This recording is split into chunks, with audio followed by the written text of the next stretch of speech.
seekor kerbau jantan hendak minum air.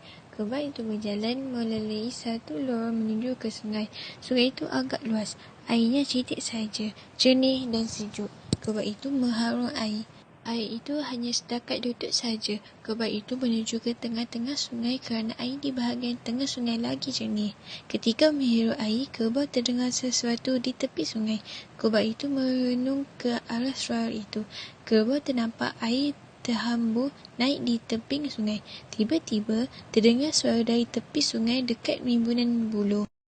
Kerbau cuba memahati. Tolong, tolong, tolong aku kerbau. Oh, buaya. Kenapa ini? Tolong aku kerbau. Aku ditimpa oleh pokok yang tumbang. Aku tidak boleh bergerak. Berat sungguh batang kayu itu. Kerbau cuba memahati dan meneliti suara itu. Kerbau ternampak sesuatu berbalam-balam dari jauh seperti batang kelapa ditindih sebatang kayu. Suara meminta tolong terus bergema, merayu-rayu bunyinya. Kerbau mendekati suara itu. Rupanya ada seekor buaya ditindih oleh pokok kayu, betul-betul di tengah belakangnya. Tolong aku kerbau. Aku ditimpa oleh pokok yang tumbang. Aku tidak boleh bergerak. Berat sungguh batang kayu itu. Kerbau kasihan melihat buaya. Kerbau cuba mengangkat kayu itu dengan tanduknya. Apabila batang kayu itu terangkat, buaya cepat-cepat melepaskan dirinya. Sebaik-baik saja kerbau menghumban kayu itu ke bawah, buaya segera menangkapnya. Buaya, kenapa ini? Aku hendak makan kau. Hari ini kau menjadi rezeki aku. Kaulah binatang yang amat jahat dalam dunia ini. Tidak tahu membalas budi. Orang berbuat baik, kau balas jahat. Sepatutnya buat baik dibalas baik. Buat jahat dibalas jahat. Aku tidak peduli. Cuba menaduk buaya tetapi buaya menguatkan lagi gigitannya. Kerbau tidak mampu melepaskan diri kerana berada dalam air. Kalau buaya menariknya ke bawah, tentulah ia akan lemas. Kerbau merayu supaya buaya tidak membunuhnya. Apakah syaratnya?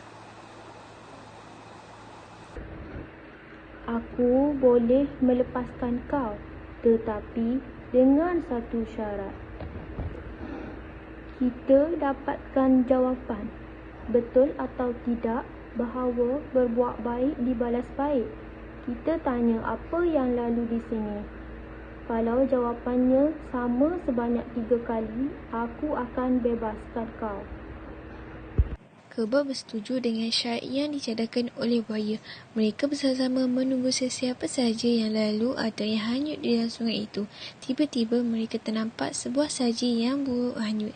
Buaya pun bertanya pada saji. Saji, betulkah berbuat baik dibalas baik?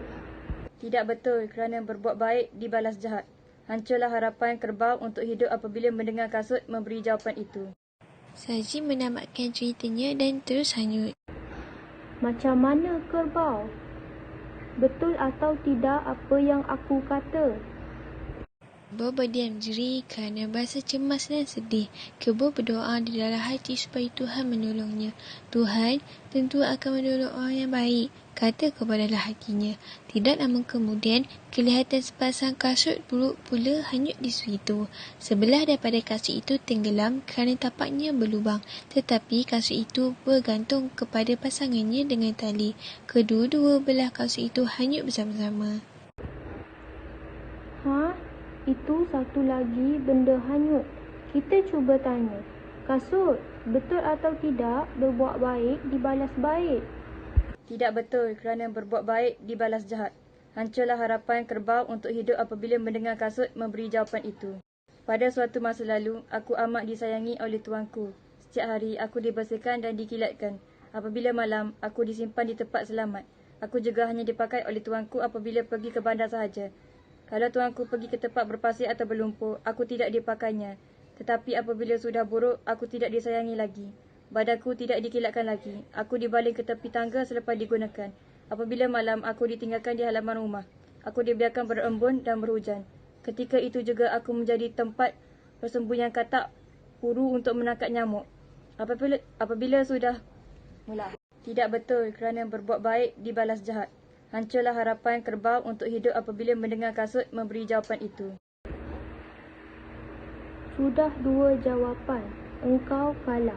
Tetapi aku bagi satu peluang lagi. Kalau datang yang ketiga, sama jawapannya, engkau akan menjadi habuanku. Ketika kerbau dan buaya menanti kedatangan benda yang ketiga, tiba-tiba datang seekor kancil hendak minum air. Kancil itu pergi ke tebing tempat buaya dan kerbau. Kancil terkejut apabila melihat buaya menggigit kaki kerbau. Kancil melihat air mata kerbau berlinang, manakala buaya pula kelihatan bengis. Ada apa, kerbau? Kenapa buaya gigit kaki engkau? Mengapa? Kami bertengkar. Berbuat baik adalah dibalas jahat. Tetapi, kenapa kamu gigit kaki kerbau? Buaya lalu bercerita mengenai dirinya yang ditindih batang kayu. Kerbau datang menolong, tetapi buaya tidak mahu membalas perbuatan baik kerbau. Buaya menganggap kerbau itu patut menjadi rezekinya. Tetapi, sebelum aku memberikan keputusan, aku mahu tengok kejadian asalnya. Mula-mula aku kena tindih, batang pokok patah. Batang pokok itu jatuh menimpa belakang aku. Boleh aku tengok macam mana pokok itu berada di atas belakang engkau?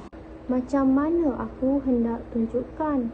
Kerbau sudah alihkan batang kayu itu. Baiklah, sekarang engkau pergi duduk tempat asal. Tempat engkau kena tindih. Buaya mengikut saja arahan kancil. Buaya melepaskan kaki kerbau lalu duduk dekat batang pokok. Kerbau, cuba engkau tunjukkan bagaimanakah kayu itu berada di atas belakang buaya. Tunjukkan padaku bagaimanakah cara engkau mengangkat batang kayu itu. Kerbau melakukan apa yang disuruh oleh kancil. Cuba engkau bergerak, buaya. Bolehkah kayu itu diangkat? Cuba lagi, seperti engkau mula-mula kena tindih. Kuat lagi, kuat lagi. Buaya terus mencuba tetapi tidak berupaya melepaskan diri. Buaya cuba mengumpul kekuatan untuk mengangkat batang kayu itu, tetapi gagal. Ekornya sahaja membedal air tetapi batang kayu tetap tidak bergerak. Buaya sudah penat. Kerbau pula mengganggu arahan kancil. Selepas itu, apakah yang terjadi? Selepas itu, aku datang menolong. Aku mengangkat batang pokok itu. Apabila buaya terlepas, ia gigit kaki aku. Bagaimanakah cara kamu mengangkatnya? Kerbau segera mendekati batang pokok itu. Kerbau menundukkan kepala hendak mengangkat batang kayu itu. Sudah, setakat itu dulu. Aku sudah faham. Jangan angkat kayu itu. Habis tu, macam mana pula dengan buaya? Tentu buaya akan mati. Engkau ni sangat lurus dan jujur, wahai kerbau. Biarlah buaya ini mati. Kalau buaya ini hidup, engkau tentu mati. Buaya yang jahat ini patut menerima balasannya kerana tidak mahu membalas budi baik. Kancil lalu berlari naik ke atas tebing sungai. Buaya bertepik apabila mendengar kata-kata kancil. Buaya tahu ia sudah kena tipu. Buaya membedal ekornya dengan sekuat-kuat hatinya. Air sungai melambung naik. Kerbau segera melompat lalu berlari naik ke atas tebing mengikut kancil. Jaga kancil. Kau tipu aku. Ingat, kancil aku akan makan kau. Namun, kancil dan kerbau tidak mempedulikan buaya lagi. Kerbau mengucapkan terima kasih kepada kancil. Kedatangan kancil ke tebing sungai itu telah menyelamatkan nyawanya. Buaya sudah menerima balasan yang setimpal dengan perbuatan jahatnya itu.